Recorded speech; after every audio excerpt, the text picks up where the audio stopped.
Bienvenidos a su espacio Perlas del libro de Eclesiastés.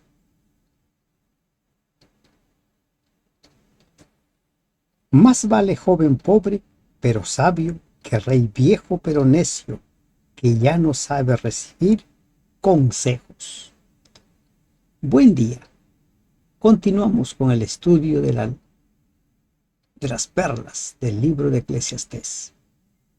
En verdad, es una bendición que Dios nos da, la oportunidad diaria de abrir su palabra y sacar las preciosas perlas para aplicarlas a nuestra vida. Este capítulo 4 se divide en tres partes. La primera, de opresores y oprimidos, luego la unión hace la fuerza y por último la juventud y la sabiduría. Me volví y vi todas las violencias que se hacen debajo del sol. Y he aquí las lágrimas de los oprimidos sin tener quien los consuele. Y la fuerza estaba en la mano de sus opresores, y para ellos no había consolador. Prestemos atención a la primera pequeña frase. Me volví y vi. Me volví y vi. Presté atención. Prestar atención, observar, es una cualidad que muy pocos lo desarrollan. En la profesión de los psicólogos, el observar es una de las herramientas muy determinantes para poder trabajar. Se necesita ser observador, detallista, hay que ir viendo y no solo ver lo que nuestros ojos nos permiten ver. Puede estar sucediendo muchas injusticias en nuestro derredor, pero nosotros ni cuenta nos damos. Y aquí una primera perla que nos deja Salomón es: hay que saber prestar atención a las cosas que suceden. Hay que ser detallistas. Hay que mirar. Hay que observar. Y esta observación le permitió ver a él que había mucha violencia. Demasiada violencia. Miren, hay personas que han normalizado la violencia. Para ellos es normal. Suelo escuchar la palabra, bueno, es normal, ¿verdad? Es que es normal que se den una pareja. Y cuando pregunto, ¿y qué es normal? Y cuando las personas empiezan a describir lo que ellos llaman normal, solos se van dando cuenta de que no es normal. Por eso necesitamos observar. Una pareja decía, bueno, es normal pues el golpearse, el empujarse, porque ya en ese círculo se volvió normal, pero no es normal. Bueno, es normal gritar, ¿quién no grita? Como dicen, es normal mentir, ¿quién no miente? No, no es normal.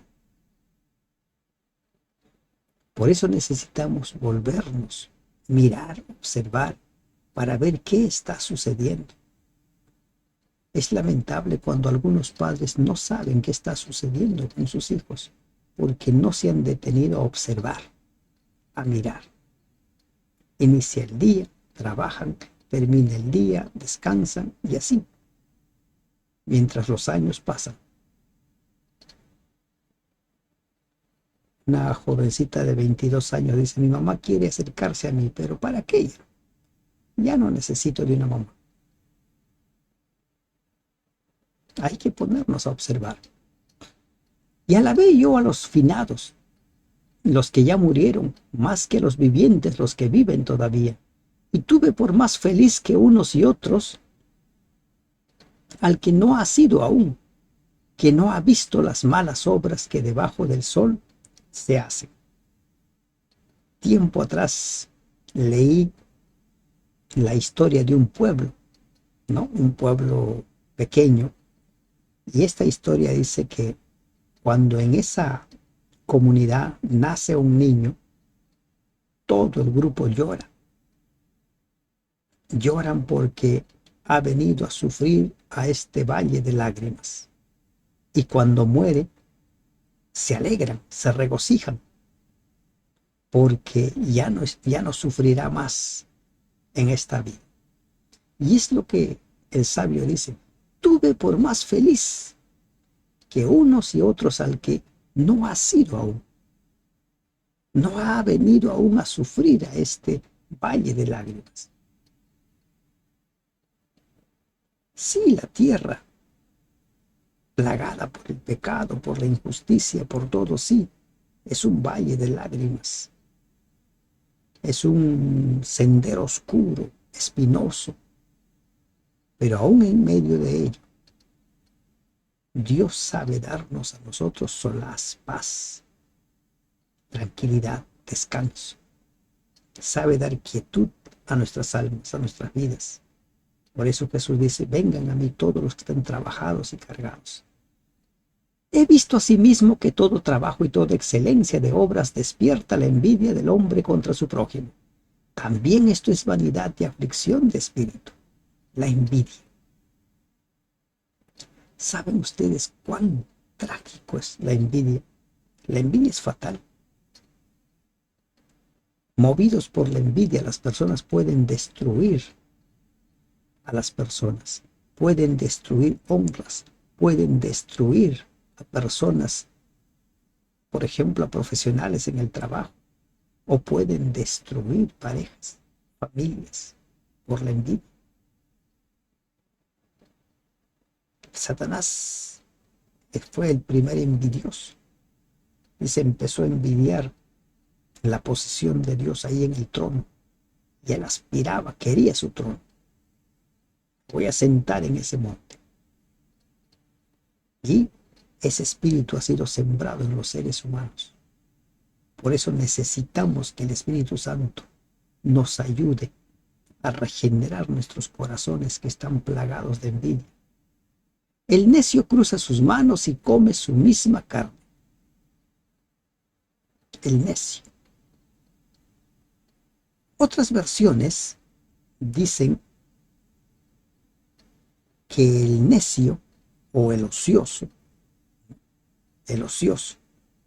se sienta sin hacer nada, ¿no? Por ejemplo, no hace nada, simplemente come lo que tiene hasta que llega la miseria, la pobreza, condenando a tal situación a su familia. El necio no entiende que debe trabajar, que debe producir, que debe ganarse la vida. Y lamentablemente hay muchos necios que han caído en la ociosidad y han condenado a la miseria de los suyos. Más vale un puño lleno con descanso que ambos puños llenos con trabajo y aflicción de espíritu. Miren, el pensamiento que Salomón trae se va repitiendo desde el capítulo 1. Es necesario y es bueno que trabajemos, pero no hay que exagerar. Bueno, necesito más dinero, más dinero, más dinero. Dice: más vale un puño lleno, pero con descanso. Debe haber descanso, debe haber un espacio, un tiempo para el grupo, para la familia. Que ambos puños llenos, pero con aflicción de espíritu, gente desesperada, gente estresada, gente angustiada, viven apurados, pelean con los choferes ahí en el camino porque no se avanza. Es bueno el trabajo, pero todo en exceso hace daño. Yo me volví otra vez y vi vanidad debajo del sol. Vi vanidad. ¿Y qué vanidad vio Salomón? La avaricia. ¿No?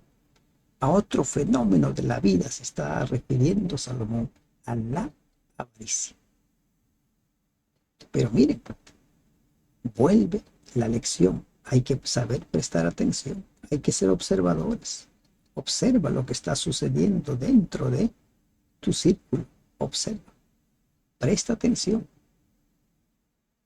¿Y qué vio? La vanidad de la avaricia.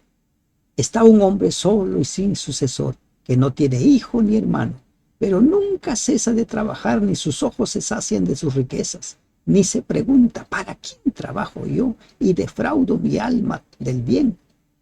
Bien, esto es vanidad y duro trabajo. También vanidad y duro trabajo. ¿Para qué trabajar tanto? ¿Para qué acumular? ¿Cuál es el propósito de tener, por ejemplo, 3 casas, 4 casas, 2 casas? ¿Cuál es el propósito? ¿Cuál? ¿Para acumular riquezas? ¿Para qué? Hace unos trimestres estudiamos la sabia administración de la vida. Y allí vimos en una de las lecciones, vimos que no es solo de acumular para nos o para los que van a heredar. También hay que considerar dentro de nuestro trabajo, dentro de nuestro presupuesto, la misión. Nunca perdamos de vista la misión. Tampoco perdamos de vista a los hermanos más pequeños de Jesús. No es solo, bueno, para que mis hijos tengan, para que mis hijos no pasen necesidad. Cuidado, cada persona debe realizarse. Mejores son 2 que 1, porque tienen mejor paga de su trabajo. Aquí viene la sección, la unión hace la fuerza. Mejores son 2. Jesús, cuando envió a evangelizar a los apóstoles y posteriormente a los 70, los envió de 2 en 2, de a 2 en 2. Cuando se trabaja de a 2, se produce más. Según el tipo de trabajo, claro está. Y la paga es mucho mejor, hay mejor rendimiento. Porque si cayeren, el uno levantará a su compañero, pero ay del solo, que cuando cayere no habrá segundo que lo levante. Sucedió hace unos 2 años atrás. Un hermano de iglesia ya tenía sus años y un día ha salido caminando solo. Ya estaba bordeando los 80 años. Solo. Y según cuenta la esposa, había caído a un canal de agua. Se ha golpeado a caer boca abajo y murió el hermano. No hubo quien lo levante. Se ilustra de esta manera, de una forma más clara, esto de mejores 2. Cuando las personas son ya ancianas, no deben caminar solos. Cuando la persona padece alguna enfermedad, no debe caminar solo. Si tú tienes en la familia algún pariente que ya tiene ciertos años, no es bueno que camine solo. Aunque algunos ancianos se consideran autosuficientes, no es bueno que caminen solos, porque un accidente, siempre el que lo acompaña va a poder auxiliar. Una caída, no es bueno que ande solo. También si 2 durmieren juntos, se calentarán mutuamente. Mas ¿cómo se calentará uno solo? Cuentan los que van a las zonas heladas que en una ocasión hubo un accidente allí en los glaciares y tuvieron que pegarse el uno al otro para poder pasar la noche, porque cuando se juntan 2 cuerpos, el calor se multiplica que dormir solo. Cuando uno duerme solo, cuentan ellos, es más seguro que va a amanecer muerto, porque se va a congelar. También si 2 durmieren juntos, se calentarán mutuamente más. ¿Cómo se calentará uno solo? Ese es un ejemplo extremo, pero es muy ilustrativo. Si alguno prevaleciere contra uno, 2 le resistirán. y cordón de 3 dobleces no se rompe pronto. La unión hace la fuerza. ¿Mm? La unión hace la fuerza. ¿Y qué tan cierto es esto? ¿No? 3 cordones separados pueden romperse con cierta facilidad, pero cuando se los retuerce y se convierte en una sola cuerda, anda a romper. Algunos, ¿no? Algunos comentadores han visto aquí muchas cosas. Algunos hacen alusión a la Trinidad, por ejemplo. Mm, Puede ser, pero no va por ahí el sentido, ¿no? No va por ahí el sentido. Aquí el mensaje es que la unión hace la fuerza. Nosotros debiéramos siempre, como cuerpo, como la iglesia de Cristo, caminar en unidad, porque recordemos, el tema de la Biblia es la unidad. Jesús dijo que el mundo conocerá que somos sus discípulos si hay unidad, si hay amor los unos con los otros. Mejor es el muchacho pobre y sabio que el rey viejo y necio que no admite consejos, porque de la cárcel salió para reinar, aunque en su reino nació pobre. ¿Mm? Necio. Un rey necio es fatal, es trágico. Por eso dices, mejor uno que esté dispuesto a aprender, ¿no? Y de la cárcel salió para reinar, aunque en su reino nació pobre. Figurativamente del poder de la opresión, ¿no? Cuando dice de la cárcel. El significado es que un joven puede vencer las desventajas que enfrenta y si lo desea y es sumiso, puede alcanzar el éxito en su vida, hasta podría ocupar los puestos más encumbrados del país. Por otra parte, el pobre, un rey falto de sabiduría que no se preocupe por el bienestar de sus súbditos, puede ser depuesto, sufrir grandes penalidades y, como en el caso, por ejemplo, de Luis XVI, perder la vida.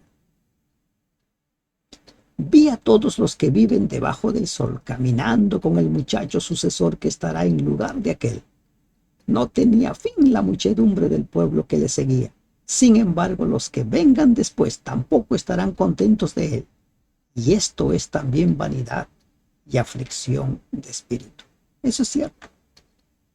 Aquí en el Perú hay elecciones cada 5 años. Antes eran cada 5 años, ahora se están produciendo elecciones continuamente porque las mayorías eligen a un candidato, después ya no les gusta, ahora hay que sacarlo, hay que poner otro y en ese plan. Es lo que está diciendo Salomón. Las multitudes son inestables, ¿no? Van en un vaivén, las emociones les juegan en contra.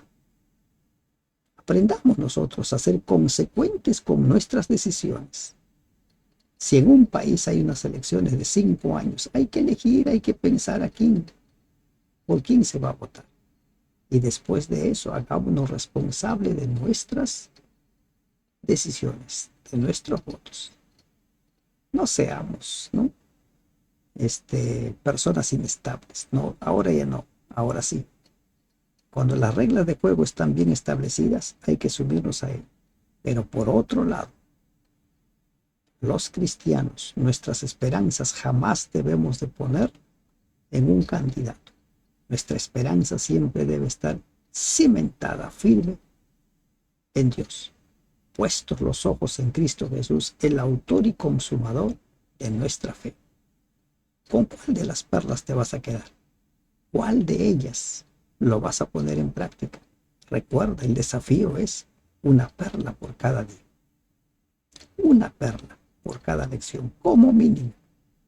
Y veremos de acá a un tiempo, cuando nos ubiquemos por estas fechas, veremos la diferencia en nuestra vida, un antes y un después. Que Dios te bendiga. Amén.